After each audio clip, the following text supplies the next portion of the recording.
सिंध धरती जा वास्तो सिंध हमेशा अमन ऐं मोहब्बत की धरती रही है। सिंध ने सदाई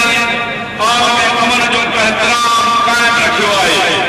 जॾहिं बि सिंध ते धारे जूं आज़ाद हुकूमतूं कायम रहियूं आहिनि त उन्हनि इंसान दुश्मन ऐं तबाह हथियार खाइण बजाए आला तहज़ीबनि खे जनम पे ॾिनो आहे। जॾहिं त अॼु सिंध ग़ुलामी वारी सूरत हाल ऐं कुल जो फ़ाइदो वठी पंजाब साम्राज इंसान दुश्मन हथियारनि एटमी कुवत ऐं मज़हबी लश्करकशी ऐं दहशतगर्दी जा मंसूबा जोड़े हिन खिते ऐं आलमी इंसानियत लाइ तबाही जो अॾो साबित थी रहियो आहे। उन आलमी कुवतनि जे अॾो जो वाज़िह इज़हार था कयूं त सिंधु ते क़यामत जी सूरत में हिकु आज़ाद क़ौम जी हैसियत सां असां पंहिंजे रहबर तारीख़ी फिक्री मशीन पैगाम सिंध खे अमल में आणण लाइ पंहिंजूं सभु क़ुवतूं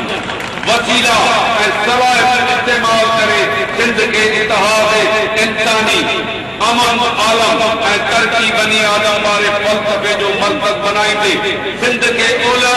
ऐं ओभर जे तहज़ीबनि जे विच में पुल जो किरदार अदा करण वारी सरज़मीन तौर संदसि तारीख़ी रूहानी मशीन जो तकमील चाहींदा।